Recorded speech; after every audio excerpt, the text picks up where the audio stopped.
영화 모노노케 히메는 1980년에 처음 기획되었으며 당시 영화의 주인공은 산과 아시타카가 아닌 모노노케라는 괴물이었다. 1980년 미야자키 하야오는 동화 미녀와 야수를 모티브로 한 희대의 야심작 모노노케 히메를 기획하게 된다. 그러나 1979년 그가 감독직을 맡았던 루팡 3세 칼리오스트로의 성의 흥행이 대실패로 돌아가며 일본 애니메이션 업계에서는 미야자키한테 작품을 맡기면 아주 좆되는 거란다 라는 소문이 돌기 시작하였고 결국 미야자키가 기획한 모노노케 히메는 영상화되지 못한 채 이미지 보드로만 남게 되었다. 그 후 시간이 흘러 숱한 거절에도 불구하고 끊임없이 기획서를 제출하던 미야자키는 당시 애니메이션 잡지의 편집장으로 근무하던 스즈키 토시오를 만나 여러 명작들을 탄생시키며 스튜디오 지브리를 설립하게 되고 1992년 영화 귀를 기울이면의 차기작으로 벌레의 모험 이야기를 담은 털벌레 보로를 기획하게 되지만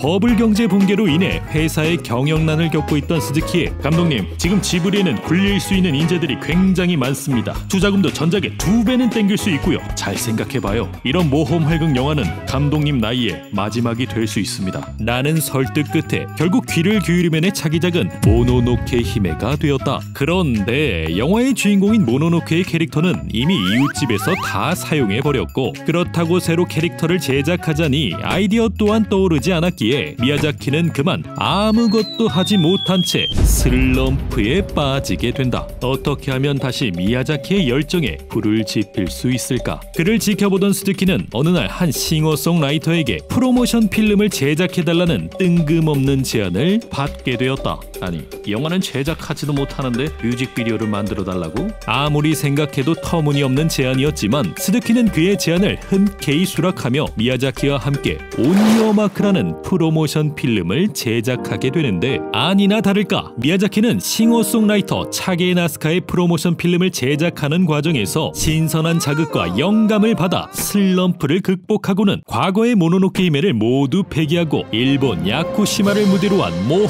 활극 애니메이션 모노노케 히메를 탄생시키게 된다. 미야자키는 영화의 내용을 완전히 변경하면서 제목 또한 아시타카 전기로 변경하려 했지만 스즈키가 먼저 금요 로드쇼에 모노노케 히메라는 제목으로 특보를 방송하여 모노노케 히메가 되었다고. 모노노케 히메는 완벽주의자 미야자키의 철저한 문헌의 고증을 통해 제작되었다. 주인공인 아시타카는 실제 일본에서 거주했던 토착 민족 에미시 일족을 토대로 제작되었으며 그의 검은 동일본에서 헤이안 시대 초기까지 사용했던 와라비 테토우라는 검. 이 밖에도 히로인인 산의 모습에서는 에미시 일족의 선조인 조몬인의 풍습과 문화를 찾아볼 수 있으며 영화의 시대적 배경은 에미시 일족과 조엽수림이 공존했던 무로마치 시대로 설정되었다. 여담으로 에미시 일족의 외관 모습은 태국의 농경민과 부탄 소수민족의 복장에서 아이디어를 얻었다고 하며 남성 캐릭터들의 헤어스타일은 사카야키로 제작하려다 결국 당나라풍의 헤어스타일로 결정하게 되었다고.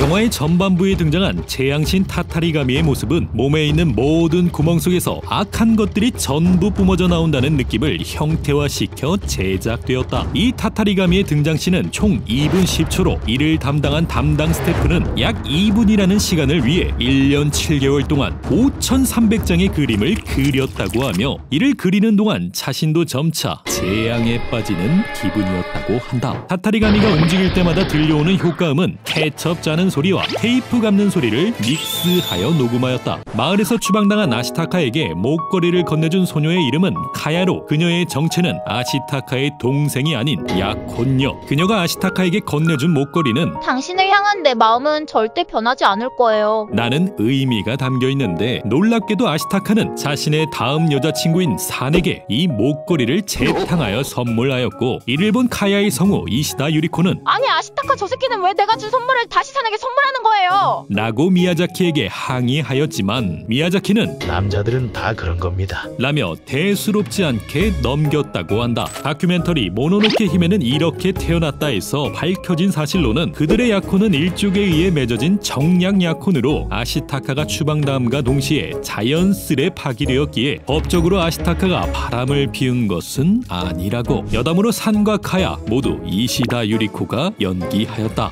영화의 히로인 산의 이름은 초기 모노노케 히메의 주인공 삼방매 무스메의 첫 글자에서 따왔으며 그녀의 얼굴에 새겨진 붉은색 표식은 젊은 여자가 문신을 하고 있으면 섹시하고 예쁘지 않을까? 라는 미야자키의 발상으로 인해 추가되었다. 영화 모노노케 히메는 시대극이라는 장르에 여러 설화들을 더해 제작되었다. 들개의 딸로 등장하는 산의 모습은 흰 개와 인간이 혼을 올려 새 아이를 낳았다고 하는 레타르세타 설화, 아시타카의 팔에 생긴 저주의 표식은 몸에 있는 반점이 점점 커져가는 모반공주 설화, 타타라 마을의 수장 에보시는 아크로 왕을 평정한 다테 에보시 전설, 거인의 모습을 하고 있는 밤의 시시가미의 모습은 일본 각지에서 전승되고 있는 거인 설화, 하이다라 보치, 사슴의 모습을 하고 있는 낮의 시시가미의 모습은 사슴을 보고 영감을 받았다고 하며 작고 귀여운 코다마의 모습은 일본 민담에 등장하는 나무의 정령 코다마에서 따왔다고 한다. 여담으로 낮의 시시가미의 초기 모습은 옆집 아저씨 같은 얼굴로 디자인되었지만 진짜 신이라면 인간과 같은 표정과 얼굴은 보여주지 않을 것이야. 라는 이유로 현재 가면을 쓴 듯한 모습이 되었다고. 모노노케 히메의 마스코트 코다마의 이름은 나무 정령 메아리라는 뜻을 갖고 있으며 코다마 한 마리가 머리를 흔들 때 다른 코다마들이 줄지어 머리를 흔드는 모습 또한 메아리 현상에서 영감을 얻었다고 한다. 추가로 코다마들은 시시가미가 변모할 때 발생하는 강풍을 놀이기구 타는 것 마냥 굉장히 즐긴다고 하는데 이때 들려오는 효과음은 차이나타운에서 구매한 목재 캐스터네츠 소리를 녹음한 것이라고.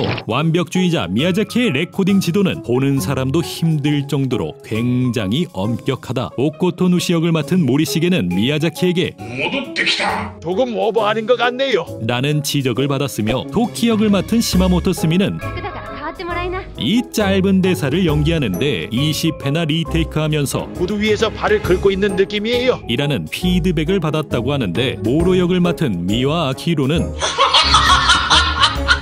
단번에 OK 사인을 받으며 미야자키 감독의 극찬을 받았다고 한다. 여담으로 모로의 성우를 맡은 아키히로는 여성이 아닌 남성이며 국내판 모로의 성우 또한 남성인 장광성우가 캐스팅되었다. 들개의 신 모로의 모습을 자세히 살펴보면 다른 들개와는 다르게 꼬리가 2개인 것을 볼 수 있는데 이는 모로가 들개의 신이라는 것을 강조하기 위해 추가된 설정. 모노노케 히메 속 등장인물들의 나이는 아시타카 17살, 산 15살, 카야 13살이라고 하며 들개의 신 모로 300살, 멧돼지의 신 오코토누시 500살, 시시감이 알 수 없음. 이 중 모로와 오코토누시에 대해 미야자키가 말하길 이 둘은 100년 전 서로 사랑하는 관계였다고 한다. 영화의 감독을 맡은 미야자키 하야오는 영화 속 등장인물들의 이름을 자신이 별장에 위치한 나가노현 후지미마치에서 따왔다. 멧돼지의 신 오코토누시와 에보시의 이름은 후지미마치의 지역 이름인 오코토와 에보시에서 토키의 남편으로 등장한 코로쿠는 후지미마치에서 흐르고 있는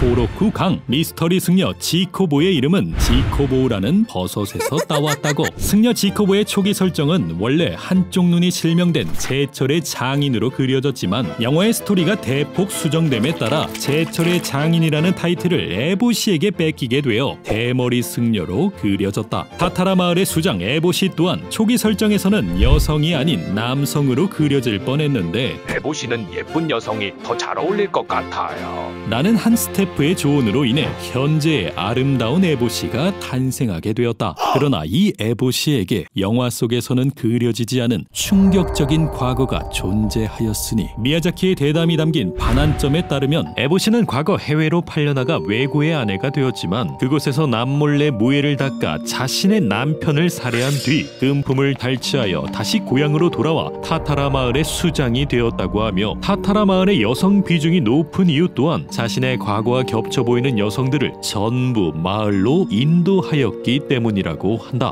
에보시의 부하들 중 유독 피부색이 도드라지는 곤자 또한 원래 해외에서 거주하던 외구라는 설정을 갖고 있었지만 에보시가 남편을 살해하는 모습에 반해 에보시를 따르게 되었다고. 에보시의 마을인 타타라 마을을 자세히 살펴보면 곳곳에 붕대를 감은 환자들을 여럿 볼 수 있는데 그들이 앓고 있는 병은 인류 역사상 가장 오래된 질병 전염병인 한센병이라고 하며 미야자키는 과거 일본에서 차별당한 한센병 환자들을 위해 이들을 작품 속에 그려넣었다고 한다. 아시타카의 하나밖에 없는 친구 야쿠루는 미야자키의 상상으로 인해 그려진 아카시시라고 불리는 대영양이며 아카시시종은 미야자키의 전작인 슈나의 여행에서도 찾아볼 수 있다. 이 슈나의 여행을 살펴보면 아시타카를 닮은 주인공과 승려 지코보를 닮은 캐릭터를 볼 수 있는데 이는 모노노케 히메의 전반적인 스토리와 캐릭터 디자인을 슈나의 여행에서 따왔기 때문. 여담으로 음향 효과를 담당한 미치히로는 야쿠루의 효과음을 말발굽 소리로 대충 녹음하려 했지만 야쿠루는 말이 아닙니다. 나는 미야자키의 당부로 인해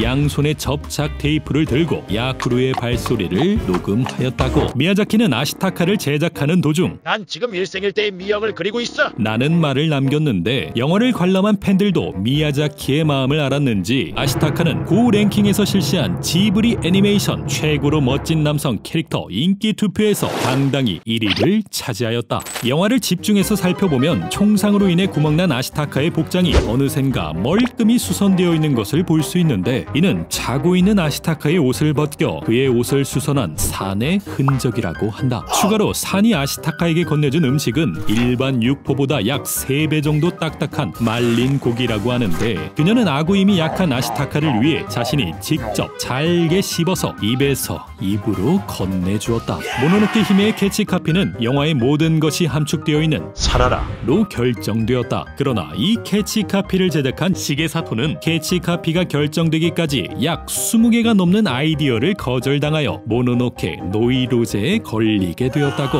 여담으로 모노노케 히메와 비슷한 시기에 개봉한 엔드 오브 에반게리온의 캐치카피는 모노노케 히메와 정반대인 그러니까 모두 죽어버리면 좋을 텐데.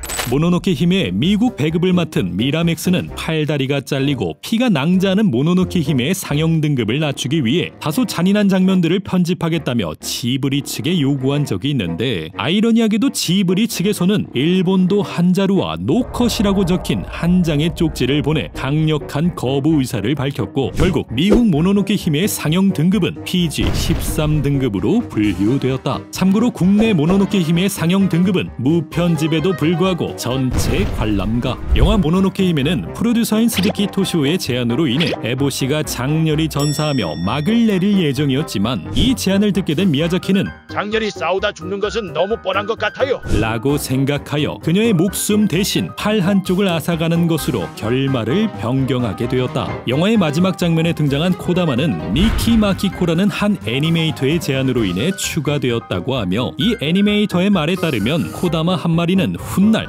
이웃집 토토로가 된다고. 추가로 주인공 산과 아시타카는 결말 이후 산이 아시타카의 프로포즈를 받아들이며 가요이콘, 즉 결혼한 부부가 함께 살지 못하고 남편이 아내가 있는 곳으로 왕래하는 혼인 형태로 지내게 되었다고 하는데 영화의 배경을 담당한 야마모토 니조의 인터뷰에 따르면 산과 아시타카의 후손이 바로 센과 치히로의 주인공인 치히로라고 한다.